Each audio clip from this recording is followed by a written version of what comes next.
Okay. This is, I don't like where I have this camera, but anyway. It's November 2nd of 2024. My God. I didn't get to sleep until like 3 o'clock in the morning, and I woke up at 7 by myself. And I've been running around. I want to touch base on a couple of things. I almost feel like I gotta bring that up just a little bit, but I don't know how. I want to sit because I'm going to be on my feet for quite a bit today, because I have a lot of prep work to do with that meat that I bought, the beef and the pork and the bones. Plus I had that chicken, right? So I did cook up the chicken. I don't know if this makes a difference. I did cook up the chicken. Oh, don't follow me. Yeah, you're following. Oh my Lord. I should have had this ready before. This is a fire alarm. That's all I need. Wake up the kids. Oh no. Sleep from the wall. Murray's got a poo.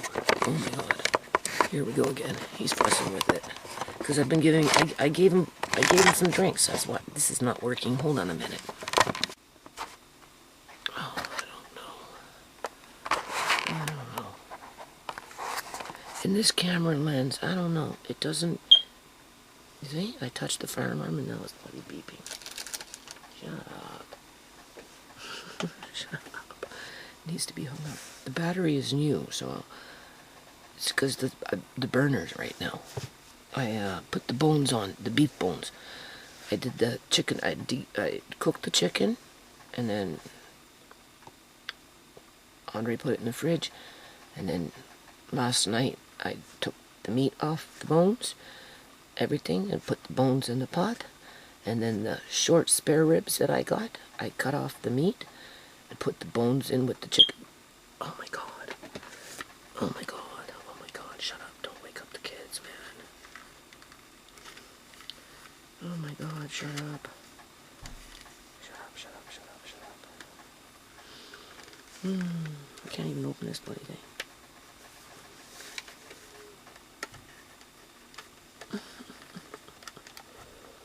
Why is it not open?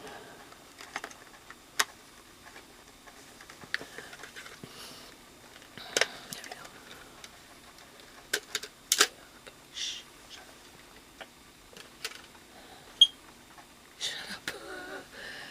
So,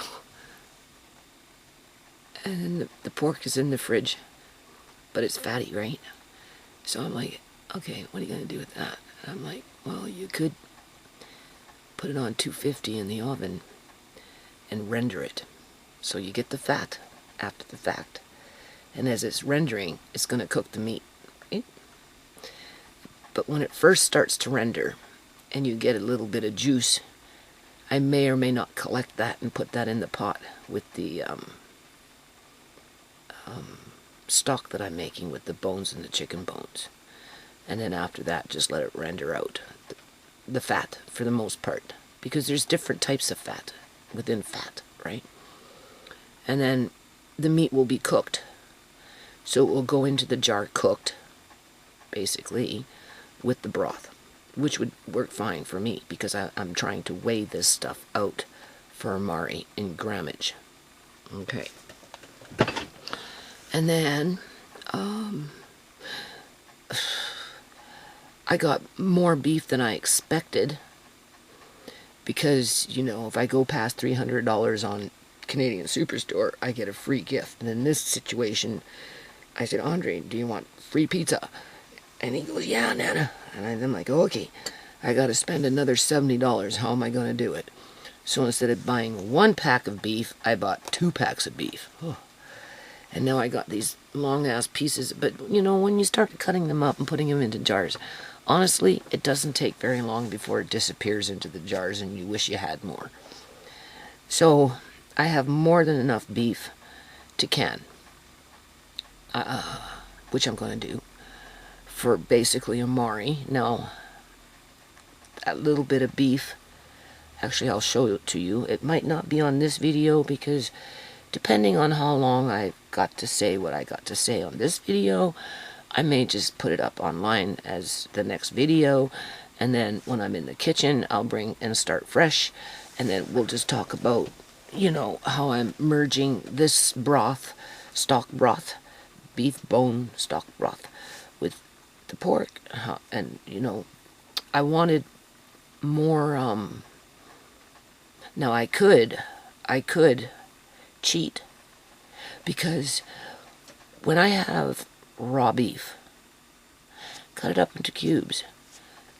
Honestly, I do like putting it in water first, bringing it to a boil to release the flavors into the liquid, and then taking that beef, putting it in a jar, and then using that broth to top off, because it's delicious. And being that I have so much beef right now, maybe that's what I'll do, because the pot that I just put on the stove right now with the beef bones is nothing more than beef bones. So it's not going to be that quote-unquote flavorful, right?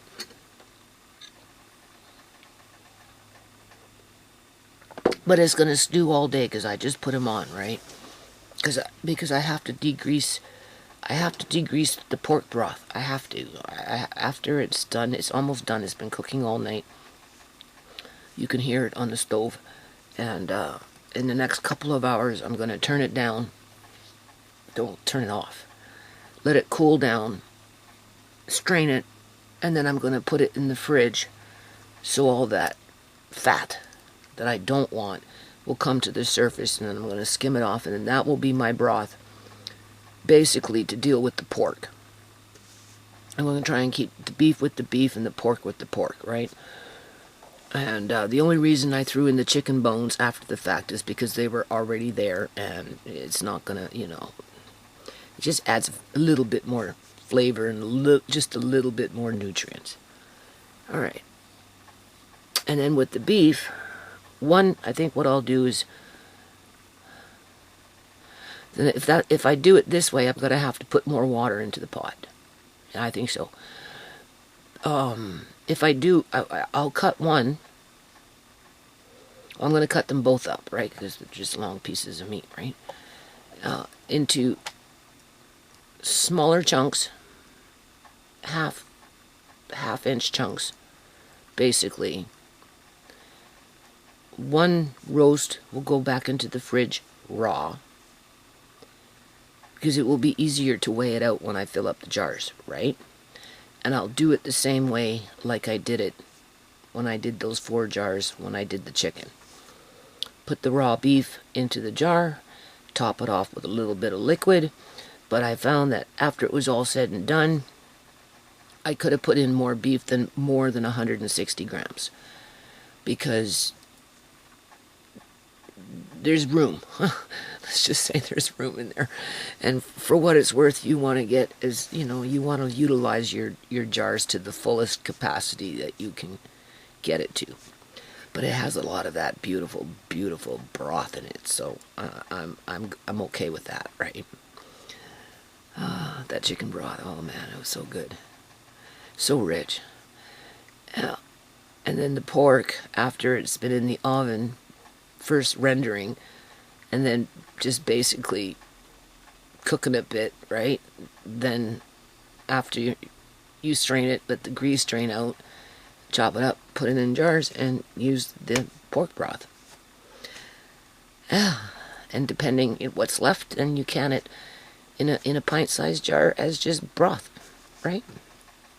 So I'm working on that between today and tomorrow. So it's basically the prep work. I don't see myself canning this, although I might be, depending, because, you know, I got up really early and I didn't get very much sleep. And needless to say, people, I am so stressed out. A couple videos back, this is why I turned on this camera right now. A couple videos back, I don't know when, but just a couple videos back, I talked about how, you know, you get so many 5, 6, 7, 8 steps ahead, and then somebody comes along behind you or in front of you and knocks you back 15 steps backwards, and then you have to pull yourself up by your bootstraps, shake yourself off, and try and work your way back. Well, that's what's going on with my landlady, okay? Because it's illegal to come to your tenant. And you have to remember, I've been here 14 years, people. Been through a lot, okay? I'm still going through it with this house. If I could move, I would. Because it's not practical for me. It never has been. And it's been a very extremely hard house to live in because there's too much house maintenance responsibilities for one person to handle. Never mind one that's either 92 pounds, 98 pounds, or 105 pounds. Okay? Fence repairs, porch repairs, fucking stair repairs, yard, sand pits, fucking this, that, whatever. Like, you know, I'm just saying, right? Yeah. Anyway, and it really is the main floor is the equivalent of a small rancher, a small 3-bedroom rancher. Same thing with the basement. So by square footage, it's not what you think. It looks big on the outside, but it is not. It's like living in a rancher, basically, times 2 because of, right? But, you know, with the pipes and everything, I mean, it's been an ongoing issue from the first fucking week I moved in. It hasn't stopped. And, you know, I get tired of the gaslighting, the guilt tripping, you know, just the insults and the threats, and just because it's money, people. It's not me. It's because they want money. I mean, you know, I want $3,000 a month. You need to pay $3,000 a month. I said, you know, this is when I was telling her about the pipe, right? I mean, last year she came to me and they wanted $3,500 when she brought her son. They wanted $3,500. He threatened to bring in the bins if I didn't start paying $3,500 a month. Like, what the fuck? You show up out of nowhere, start telling me you're going to come in with bins and load up my fucking shit into fucking garbage can because you want $3,500 a month next month, like, as if? Right? Like, and now she, you know, like, I want $3,000, you know, blah, blah, blah. Right? Like, don't ask me to fix, right? You don't pay enough money, you know, blah, blah, blah, right? And I'm like, well, no, that doesn't work like that, Mrs. Gill. You told me with your husband, you know, move in, stay as long as you want, and you won't raise the rent. Oh, no, we didn't say that. I said, no, you did say that, and I'm paying more rent, so, like, right? And it's not my responsibility to fucking fix drains around here, people. Never mind the yard. And I'm like, yeah, well, that's your responsibility. Like, you got fucking 12 years out of me, man. It made me bloody blind. I don't care what these naysayers have got to say, right? You can't just use people like that and then be done with them after the fact because they can't fucking go out there and be your bitch no more, be your slave, be whatever the fuck it is that they think you are to them. And mistreat them because they can't keep up with your corruption. If one Punjabi raises the rent to $6,000 next year for a place like this, for 2 up and down, you don't think the rest of the Punjabis aren't going to follow suit? Of course, that's what they do, people. And that's why it is the way it is. And then they hold you emotionally hostage to their corruption. Because, you know, where am I going? Nowhere. There's nowhere I can go at this point in life, people. I don't know if I'll ever make it out alive in this house, from this house. I don't. I gave too much blood and sweat to it. I've lost too much. I'm continuing to still lose because of it. You don't think that doesn't affect my health with that cortisol? Like I said, when it rains, right? And now I'm like, oh, well, that's great. She's not going to fix the pipe. Right? She took the $100. She didn't care about Alex. Alex didn't have to come. Right? Do what he did. She didn't care. She took the money. Right? And she hasn't phoned, nothing. So I asked Alice to talk to her. Let her know, right?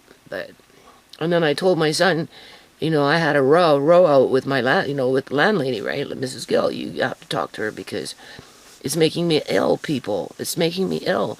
And that's what I say. I don't know if I'm going to make it out alive in this house because I'm stuck in it as they're fucking torturing me because they want market value based on their fucking need for greed.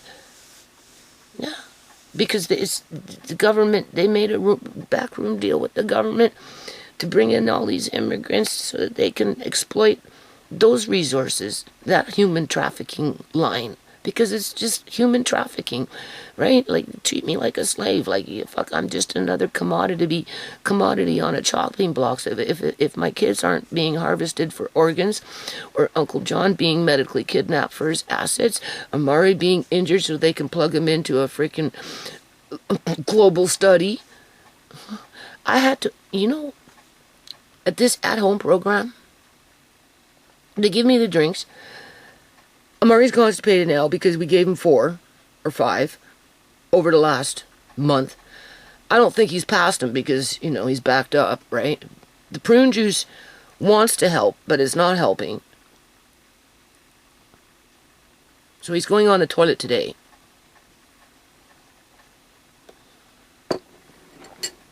So, like, what I'm saying is, when I phone to order quote-unquote diapers, diaper wipes, and drinks, I'm not ordering drinks because I got lots downstairs, so I don't need the drinks. And then the diapers that they give me have been Huggies. It used to be Pampers. And like, when my kids were young, I never used diapers. I used cloth diapers. So all 5 kids, 7.5 years, they all were in cloth diapers. I was washing them by hand. Rinsing in the toilet or whatever, putting them in a diaper bucket, and then putting them in the bathtub, wishing them around, rinsing them, squeezing them out, and putting them in the washing machine, washing them, and then drying them, and then folding them up. And I did that just like clockwork, okay? I want to do that in part-time with Amari, but I don't have no room in here for a fucking diaper bucket. Never mind a proper fucking laundry room. But besides that point, after it's all said and done, I have the diaper material. I just have to make a couple of diaper rubber pants, which I'm going to use tent material for that purpose, because you can't buy them anymore. And if I can get him in a cloth diaper half the day, like in a 12-hour period, and the other 12-hour, maybe he's in a pamper. Because the Huggies that they've been giving me, oh my God, people, as fast as we change them, within a few hours, 5 hours, or 2 hours, or 7 hours, whatever it is, they're leaking out, right? And, his blanket's nicely changed, his clothes are nicely changed. You think everything's fine, you come back, it's all pissy, and, it's piling up, and I have no place to fucking pile it, I can't do it downstairs. When I wash it, I have to hang it up here. Like, you know what I'm saying? Like, I would love to move. No hard feelings against my landlords, because I've outgrown this house years ago, right? I outgrew it before I even moved in, people. And I gave it my all. And they hold it against me as if it's my fucking responsibility to make them rich, to help them get rich so that they can stay rich. It's my obligation. I'm obligated to sacrifice my life so they can be rich. So anyway, I broke down yesterday. Okay? Because I got extra on the credit, right? I'm going into a new year. I'm moving forward. I don't need to buy much. I need to use what I have, teach Andre how to be frugal, pay down my bills, do his teeth, and start trying to figure out how to sell off some stuff, at least for the exercise of it, for Andre's benefit. Work on Amari's cookbook for the next caregiver, to make it easier so they don't get frustrated with the difficulties around looking after a child with disabilities, right? Or even for Andre, as he grows into it, Because yesterday he actually changed Amari 3 times. I made him do it. Well, I didn't make him. I just asked him. He did it. That's pretty good, people. And he fed him. So he's learning how to, quote-unquote, look after Amari. But, of course, you know, he's still got his nose stuck on the Nintendo. Especially with this PC that I bought him. So he's kind of taking advantage of that. But anyway, it's okay at this point. And like he wanted to go outside today and play with his little friend. And I'm like, no, you can't, Andre, because I'm just too swamped. You got to wait until Nana Cat, you know, gets this meat done. It'll be a couple of days, and then you can have some downtime, because I can't do none of that without somebody watching Amari. So, okay. So, you know, I want $3,000, my landlady on the phone. You know, you don't pay enough money for me to fix things. And I'm like, that's ridiculous. You can't go to your tenant and expect $1,000, $800, $1,500, $2,000 rental increase just so that they will fix something, just so that they will respect you and leave you alone in peace so that you can try and live your life and get a handle on it, right? I went into debt in this house too, you know, and for the first fucking, I don't know how many years, because I was buying shit for the fucking yard, for crying out loud. I'm still paying that off.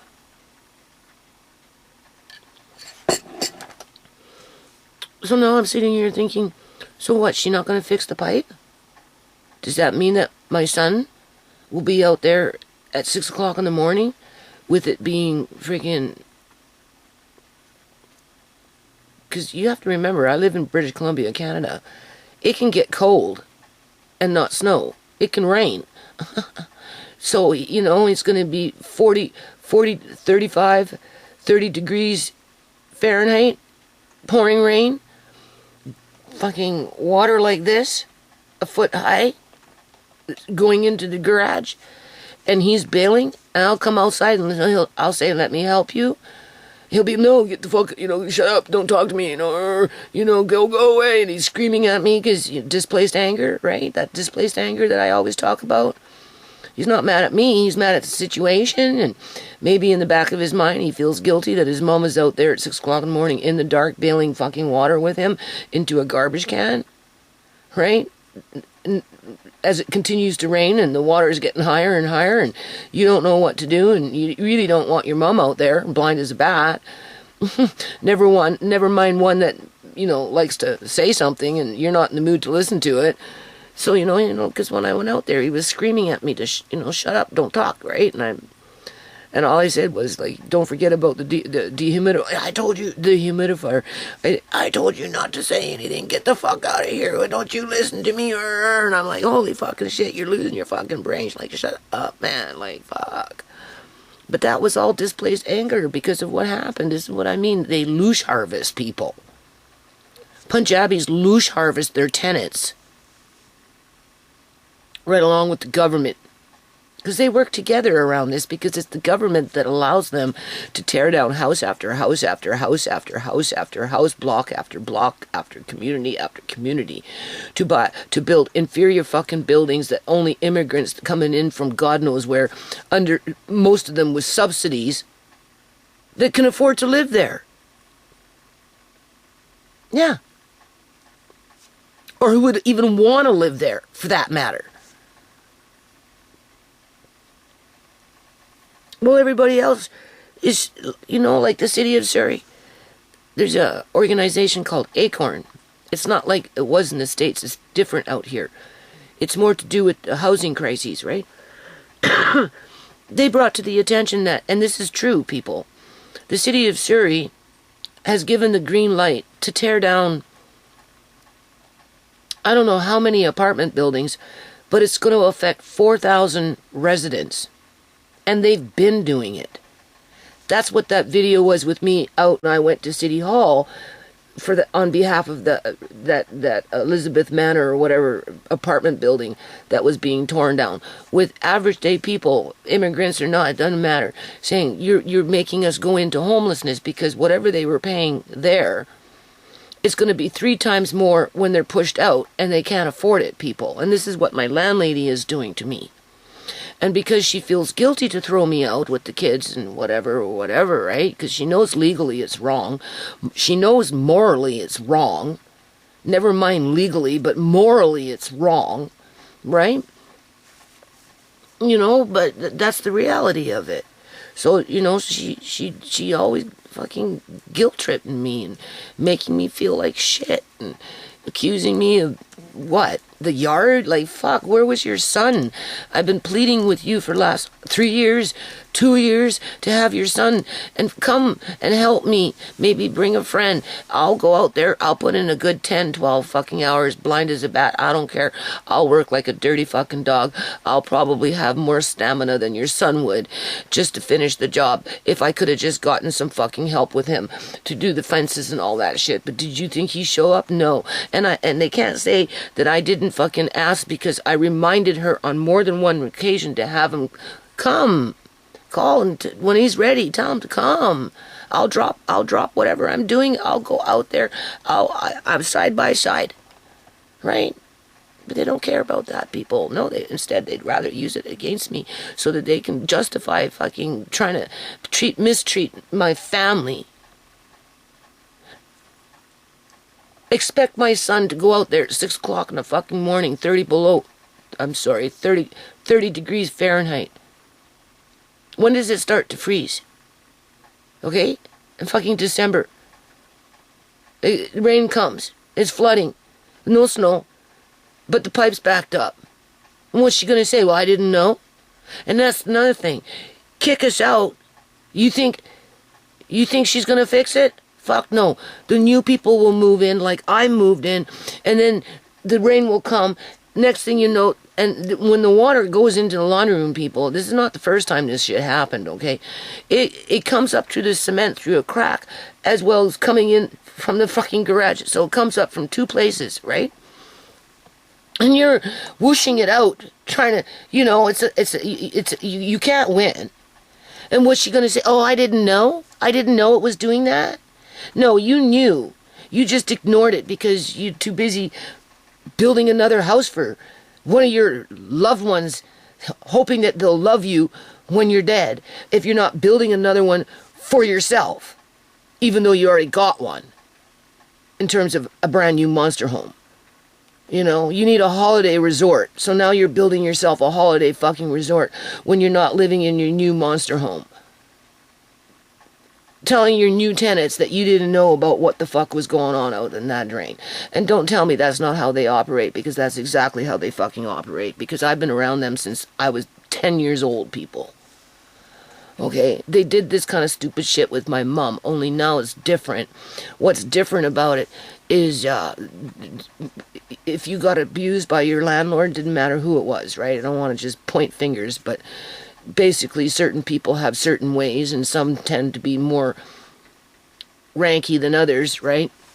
You could just say, fuck it, I'm out of here, I'm not taking your abuse, and you move and you find another house and you roll the dice and you hope you get yourself a good landlord. It's not like that anymore, because it's a think tank. It's a beehive.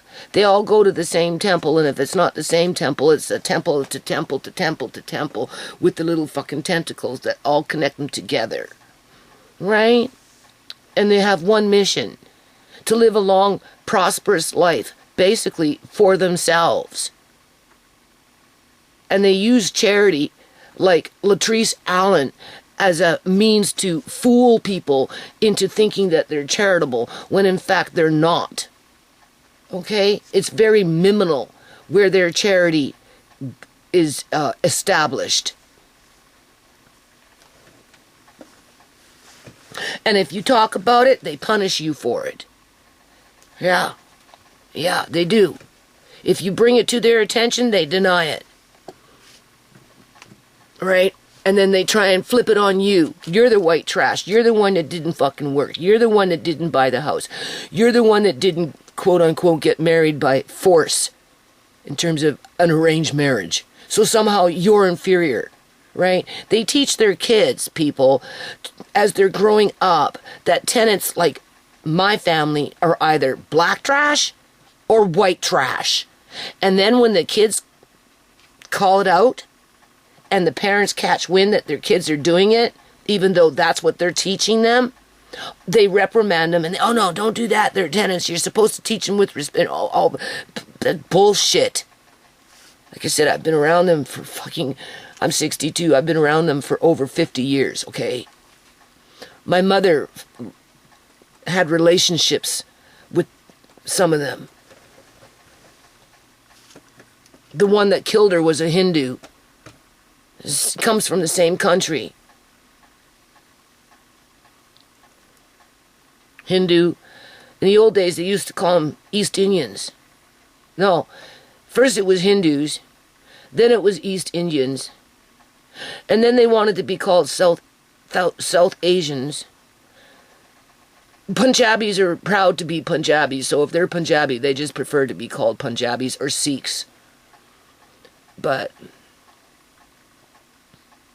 yeah, she wants $3,000 in rent, and then she'll fucking not quibble about fixing things around here. Yeah, okay. As if I can just cough up $3,000 a month. I'm probably $50,000, $60,000 in debt. Right? And I don't know what it is with these fucking credit card places, you know. They keep trying to give me more credit. I'm like refusing it. Because, you know, I'm, right? It's a trap, and I already been trapped in it. Ever since the provincial government in 2003 illegally cut me off of welfare, that's how I managed to support my family for 6 years as I worked on a non-profit that nobody cared about. Basically, especially the Punjabis, because they sure in the fuck don't give a shit about it. No, they don't. No. They're too busy looking for their next fucking money bag to prop up their housing schemes. Yeah. As they traffic human beings, whether in the houses themselves or whether through the healthcare system, through illegal organ harvesting as they come in on demand, like Chimay and Sierra on demand. Chimay was an order, people. Somebody put a call out for a certain type of blood type. Okay? And Julian was easy to manipulate. Okay? And it wasn't his first victim. Okay? He was working with the cops. I was there. Okay? It was a Punjabi with the turban that came from fucking Punjab in India who harvested my daughter's organs. Chimay Chorney. I was there. I seen him. I have Chimay's medical records. Okay. You think he sold him off to a whole bunch of white people? Fuck no. He sold it to his fuckboys. That's what he did. Her body parts. For profit. So he could go buy himself another monster home as a resort.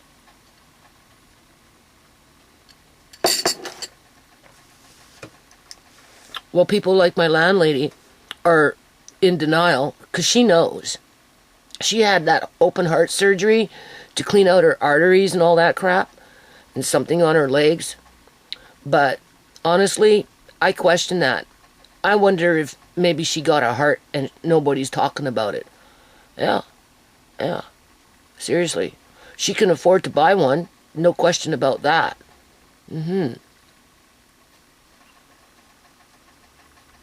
Because that's how they live long. When they need organs, they get them because they can afford to buy them. They jump the queue. Because they have so much money, they can afford to jump the queue. And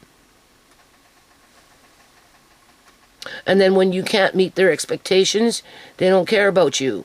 And if they do, it's only because, well, what, you gonna, right? Like, how can you possibly expect me to give you another $900 a month in rent tomorrow for the same problems. Leaky porch, broken steps, rotten out steps, right? You know what I'm saying? Fucked up drains. Whatever issue will come along in 2.5 years. Hell, in a year and a half, it will be 3,000 or whatever it is. 3,500 is not enough. You have to give us now $3,700, because when you move, I can get $4,800 for this house because of the corruption. No. So I'm being pushed back hardcore as I'm trying to move forward with what little bit of resources I do have.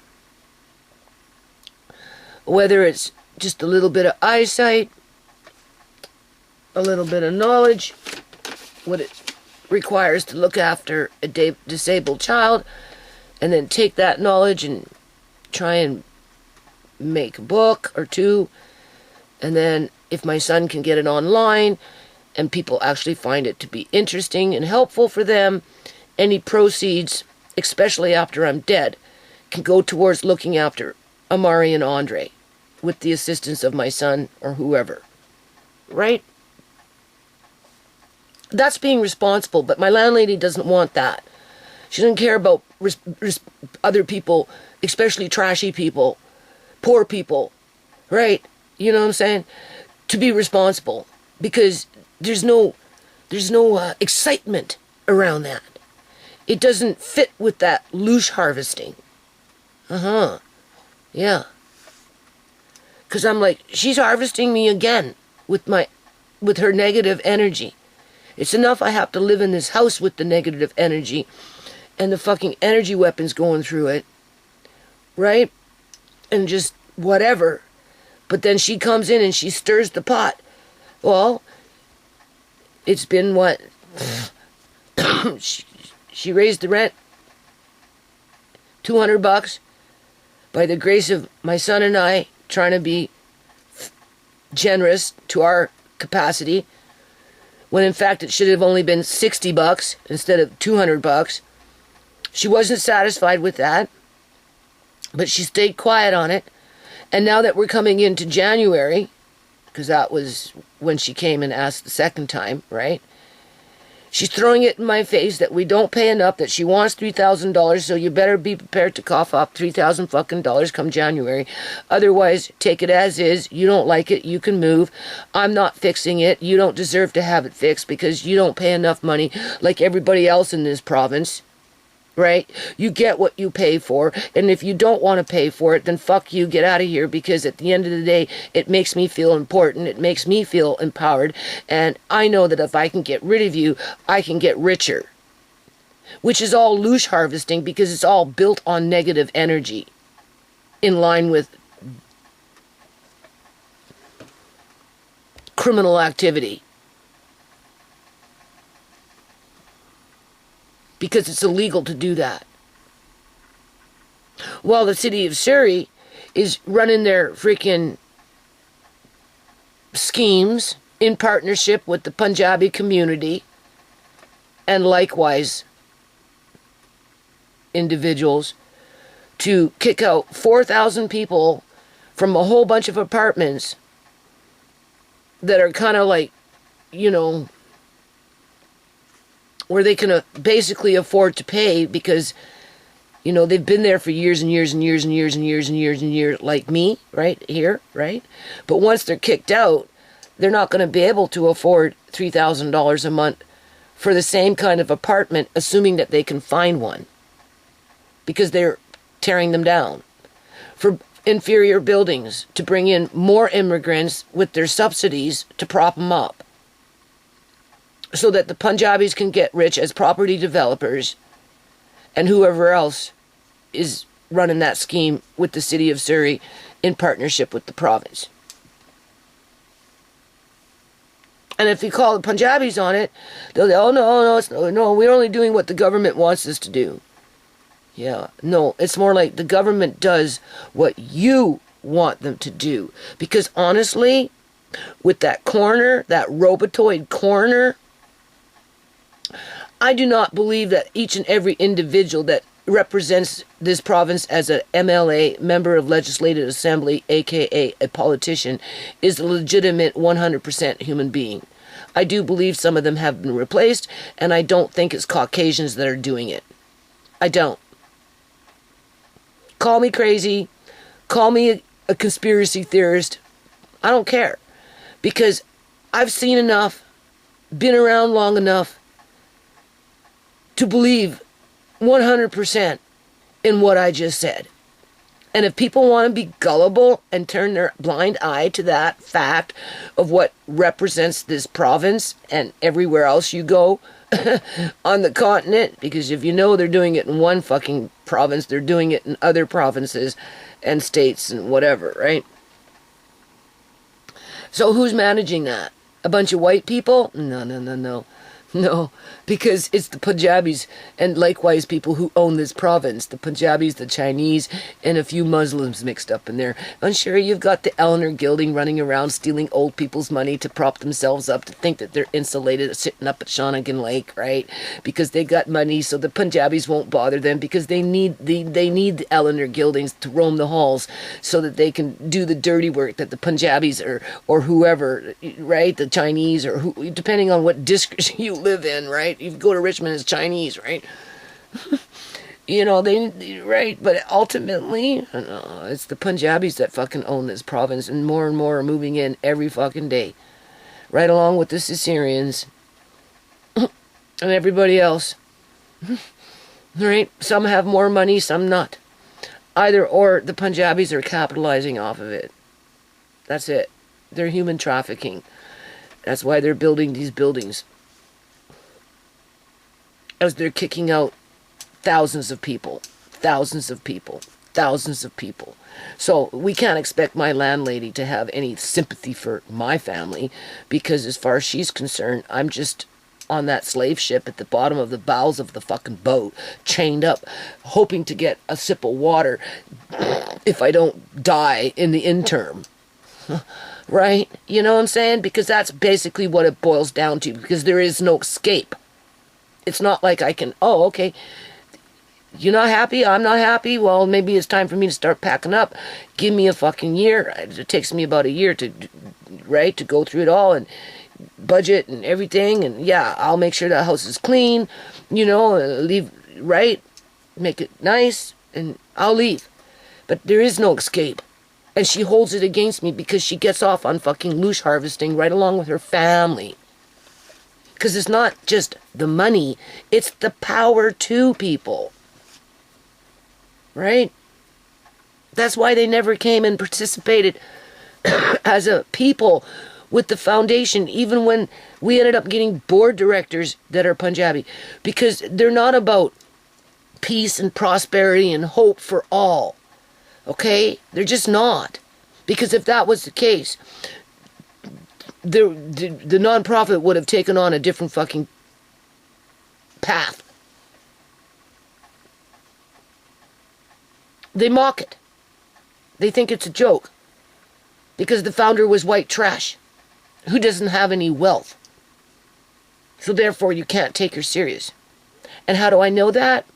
Because before I got cut off of welfare in 2003, I was living at Wally Iqbal Ball's house. We called him Wally. For 8 years. Now, he was a good landlord. He kind of reminded, Mr. Gill kind of reminded me of Iqbal Ball, Wally, right? And that's why I took a chance on Mr. and Mrs. Gill. Because Mr. Gill reminded me of Wally, who was the best landlord I ever had in my life, okay? And so much so that he knew about the foundation, right? And he actually took me to his temple, people, and he took me into the boardroom with a bunch of fucking men in there. That's all it was men. With their long white beards, their fucking turbans on, looking and scowling at me, because that's what they do.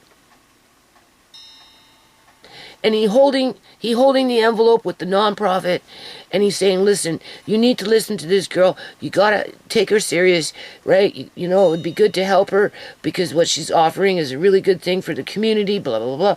They told him to get lost.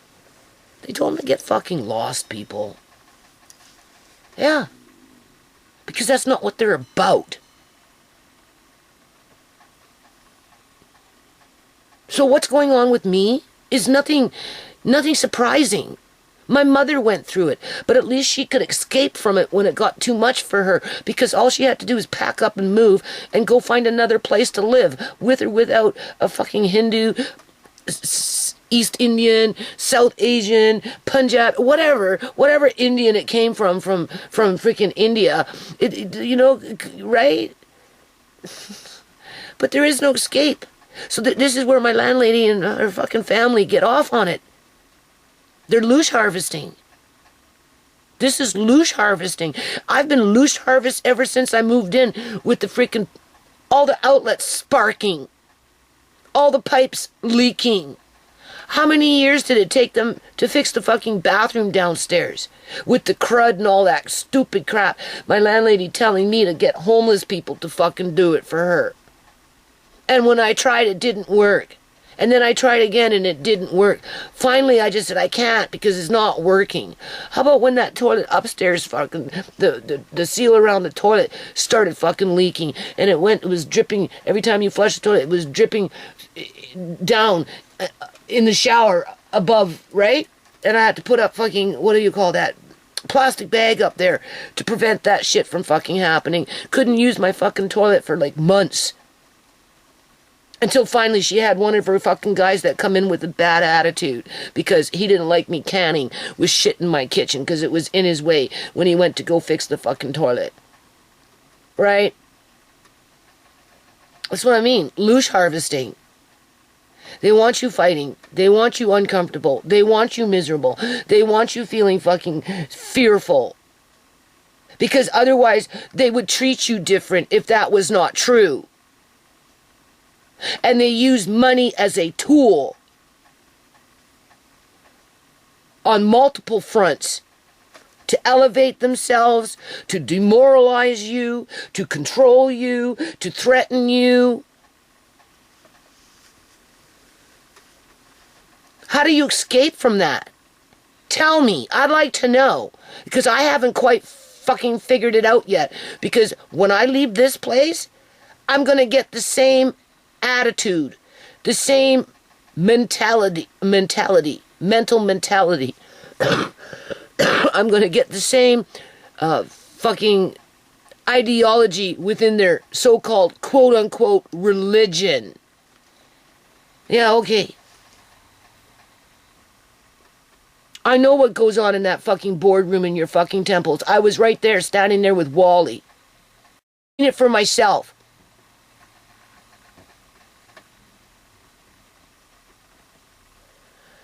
Same kind of fucking shit that harvested Shimei's organs.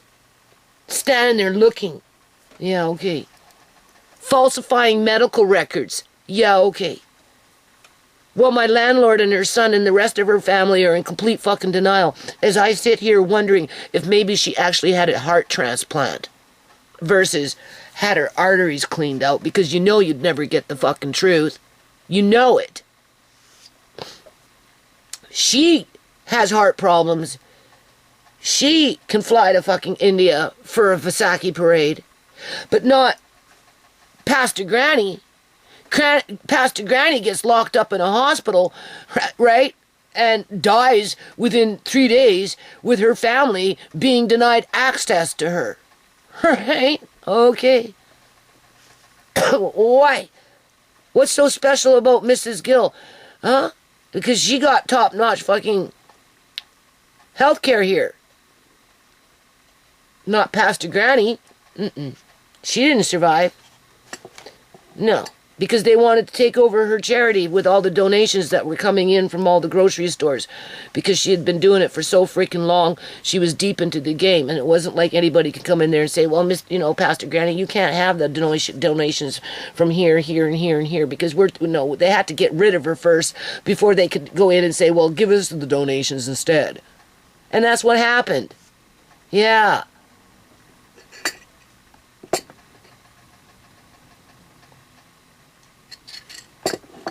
So anyway, I'll leave it on that.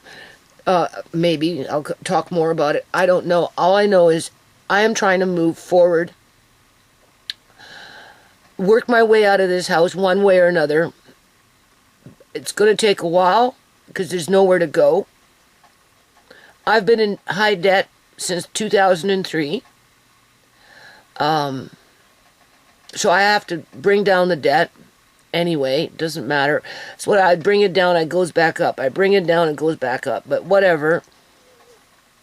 I have to build in safety nets for Amari and Andre, which I'm trying, as my landlady and her fucking family, right? Basically, because they're the ones that egg her on, right? Because they want more money for themselves. Basically, they expect to get their share, basically, right? Because, that's love. And, I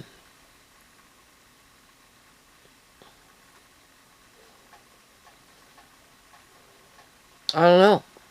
And now I'm wondering if she's going to fix the pipe. I was going to say something there, but I've just thought about buying love. Right?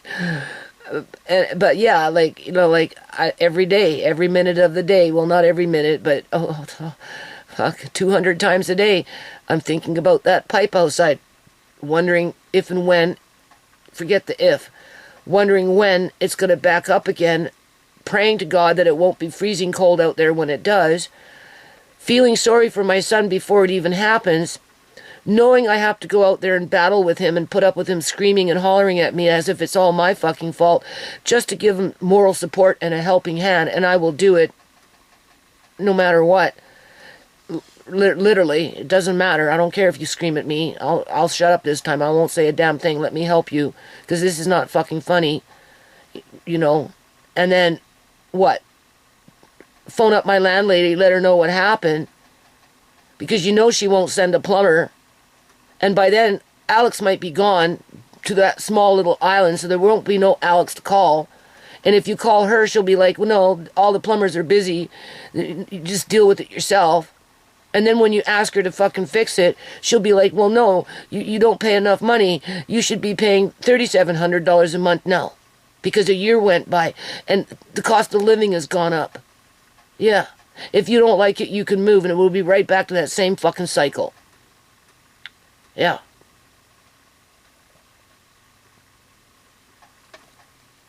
Basically.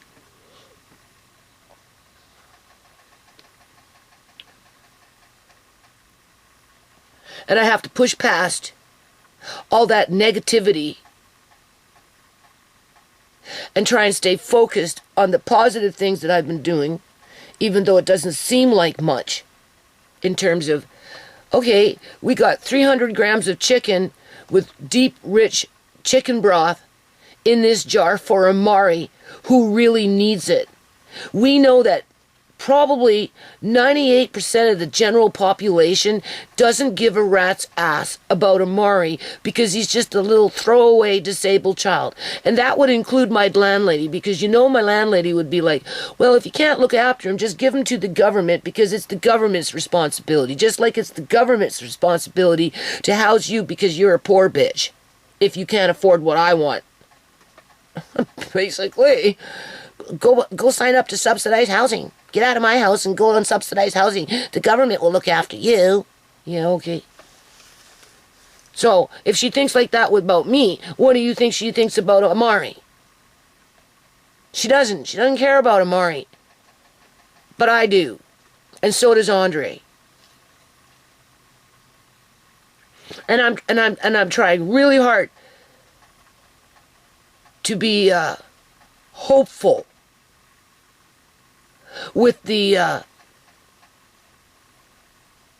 don't want to say terrible outcome, bleak, more like a bleak outcome for his future because of the bullshit people around me with their stinking, rotten, fucking, selfish attitudes. So I have to put that out of my brain and tell myself, no, God will provide for Amari when the time comes when I can't.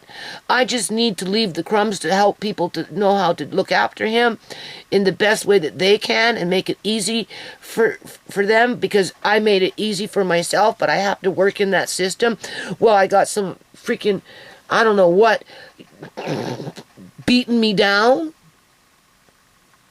putting me back 25 steps, keeping me on my toes, making me want to cry every damn day, making me have heart palpitations because I don't know when it's going to start fucking raining.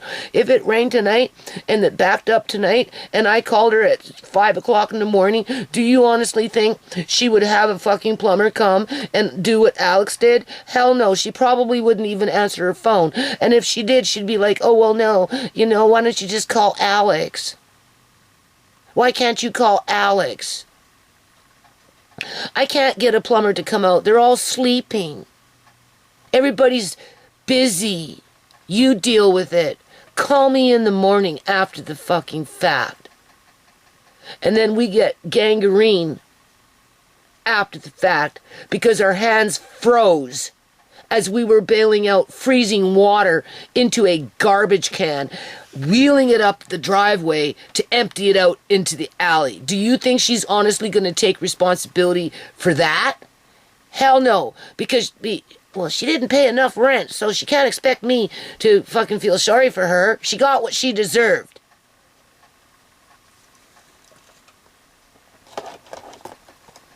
That's the mentality I'm dealing with, people. That's what I'm trapped with.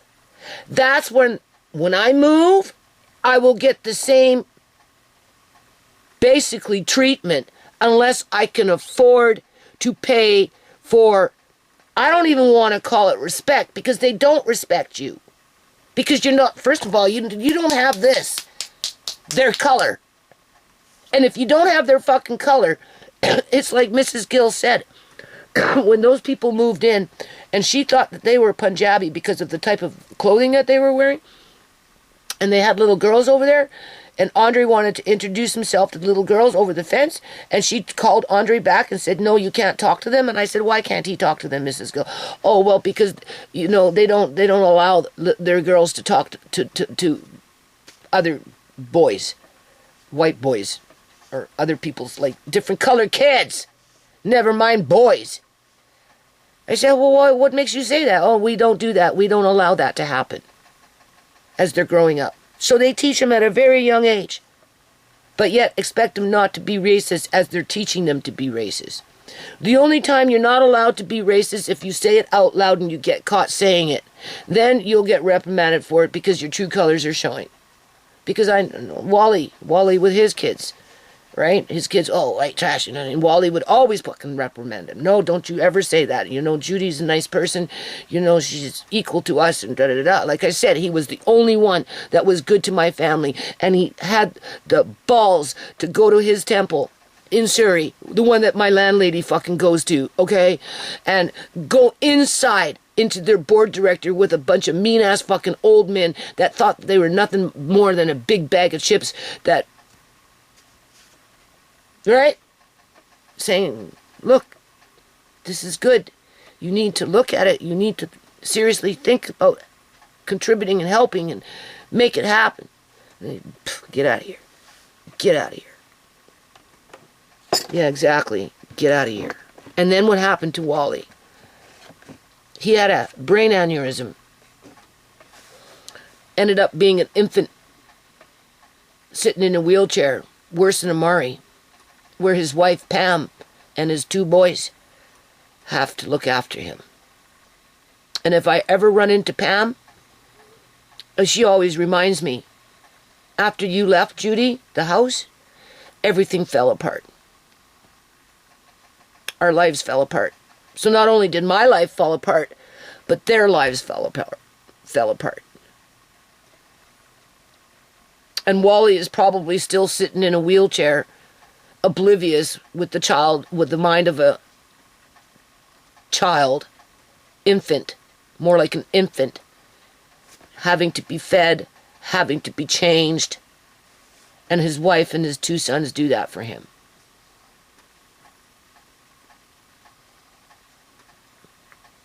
Unless he's dead now. He could be dead now. It's been a long time. But he has my ultimate respect. And when I came here, and Mr. and Mrs. Gill were standing there in the kitchen with me and John, and he said the same damn thing. Mr. Gill said the same thing that Wally said to me. Take it now. Stay as long as you want. I'll never raise the rent. And because Wally was such a nice man, I trusted Mr. Gill. And Mrs. Gill was standing there, and she going like this. On the phone, 2 days ago, yesterday, was it yesterday? I don't even know. Yeah, today's 3rd, I think. Today's 3rd. On the 1st, I didn't say that. I didn't agree to that. I said, yes, you did, Mrs. Gill. But don't worry about it, because I'm already paying more rent. So, at least like fucking be grateful for that. But there is no gratitude. Not unless you can cough up at least 3,000. And once you start coughing up that, it's not going to end, because there's going to be 3,500. And then it's going to be 4, right? Right. Yeah. And then she'll get a big fish property developer, buy up that property, this property, that property. She'll get her 3.5 million, 3 million, whatever the fuck it is. They'll have a big party and celebrate, her and her family, because everybody gets their share. Well, everybody that lives in these houses get pushed out into the streets. Except for maybe the Syrians, because the city of Syria will help to house them before they'd help to house my family. I'm just saying.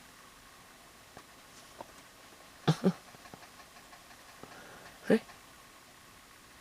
And this place will be torn down, forgotten about, and it will mean nothing.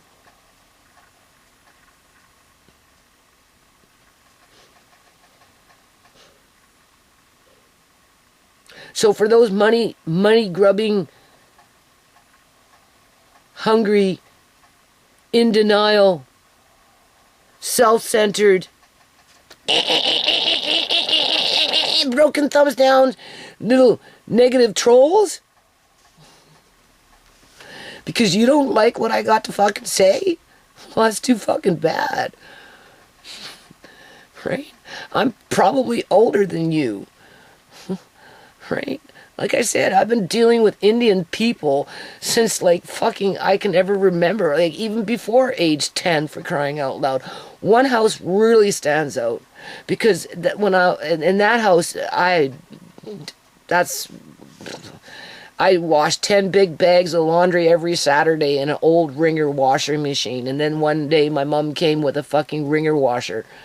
With a little spin drum, and I used to have to hang up all those clothes, old wringer washer where you run the clothes through the wringer, right? You'd have to fill it up, wash your clothes, run it through the wringer, and then drain the water, and then fill up the tub, rinse your clothes, run it through the wringer, right? I did that for a long, long time in that house. As my mom's going around painting and doing this and fixing up the Hindu house, because, she had to if she wanted to live there, right? So, and it had an old gas stove. Oh, nice. It was nice. But I had to scour the bloody thing, right? And it had the metal plates, and it was kind of scary. But it was an old metal, a big old gas stove. Oh, and I had to scour the bloody thing. I remember scouring it. And then I had to clean up all the time. And I remember I remember her, partying with these people sometimes, right? And then I'd have to come in the morning, right? And clean up after them all, right? and just whatever, like, so and then when I was like even younger than that, I remember them.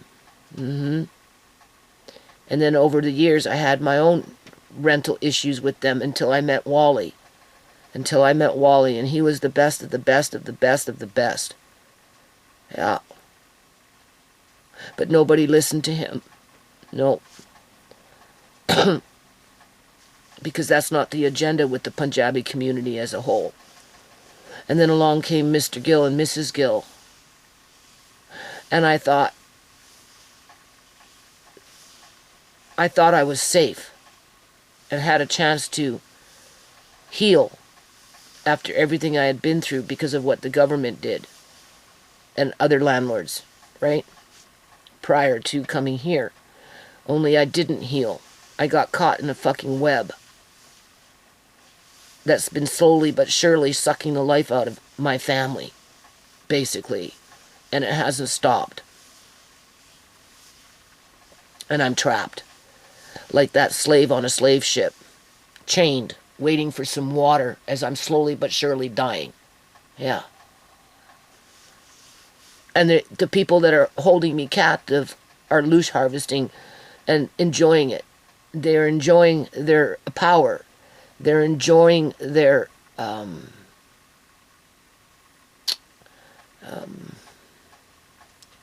sadistic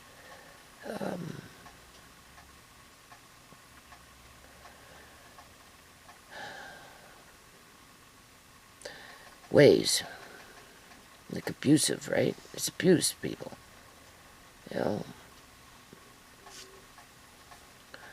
That's what I mean. I can't save my landlady. She's old. She's stuck in her ways. She was taught to be this way by the ones before her. And she's taught her family to be this way.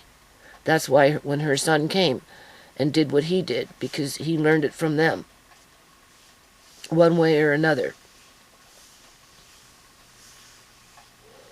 Just like that Punjabi over there. Come to my door asking for water to hook up a hose. And I'm like, no. Why? Oh, do you work? Well, what the hell? Where did you come from? I don't even know you. Why are you coming to my door asking me if I work, insinuating that I'm white fucking trash? Why, you want to buy this house and kick me out next after you kicked out the people from that fucking place? And you want water? No, I don't think so. Go find somebody else. And then when I came and I approached him and I called him on it, and he had the audacity to say that I deserved the way he treated me and the way he thought about me because it was my forefathers that have been oppressing him all these years. Yeah, okay. And that he still faces fucking racism even though he owns his own monster home at 30 years old as he's building an inferior fucking condo that nobody can afford. Yeah, okay. Don't blame me for that shit. And then have the audacity to insult me. Yeah, okay. As you put war upon my family and my country with your rotten, stinking, cut down all the trees politics, and then we wonder why India's burning up in certain parts because there's no fucking trees left for anything other than... right? It's just, ooh. So, I'm going to end this. I'm going to upload it as is, and then if I want, which I kind of do because after I'm done this, with this meat,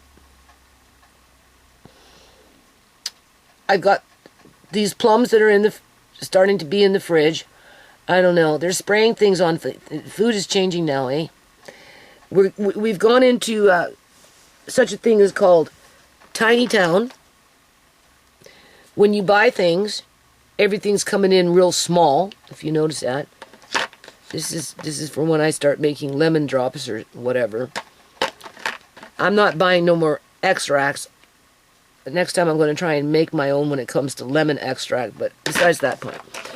And then after I'm done canning that juice, assuming that I get to that point, which I should, after I'm done the meat, I'm just going to try and put that canner downstairs and just, well, you know, the only thing I'd use it again for would be to make more juice. And that's assuming that I can make it good between the apples and the plums, but I'm not too impressed with the plums. Because of I'm just not. But either or, I won't know until I cook them up and see what I get. But if it works out, then yeah, I'd probably, as a cost-saving measure, instead of paying $13 a bottle, it'd probably be cheaper just to spend whatever, and I don't know. I have to wait and see what I get. But after this meat's done, that's it. I'm not doing no more meat for a very long time. I'm just doing this for Amari. Because I'm trying to move forward and I'm trying to be positive. But as I'm moving forward, trying to be positive, not be afraid from my own circumstances, never mind what I have to live with when it crops up out of nowhere and fucking blindsides me and I'm out there bailing fucking water at 6 o'clock in the morning, for example. Or it's leaking all over the porch and I see all my shit getting ruined and I'm like, oh my God, I know I have to wash it. I don't have no, whatever. Like, you know, it's just like this all the time, all the fucking time. You don't even know. Worrying about the fence. Whatever. Andre's getting bigger. If I'm still here next year, he's already past me now. He's above me now. He'll be another 3 or 4 inches, 5 inches taller this time, well, by spring. Spring, summer, he'll be another 3, 4 inches taller than me, if not taller than that.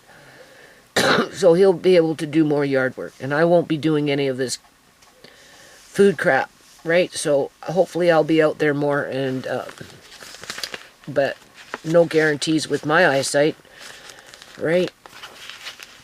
Which makes me think that, you know, that's another reason why my landlady fucking harasses me all the time. Because she knows it stresses me so much out. And then, you know, if I'm being hit up with energy weapons, because you know that's happening from time to time, it affects my eyes. So maybe deep down inside, she's secretly wishing I'll go blind and get rid of me even faster.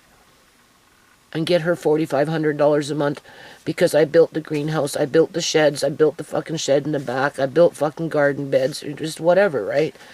You know, she don't care as long as she gets her money. And then when the pipe backs up, she'll be, oh yeah, I didn't know. But don't worry, I'll fix it. Yeah, okay. You didn't know. You've always known. Just like you've always known about that pipe in the fucking laundry room. You just didn't tell anybody before we moved in.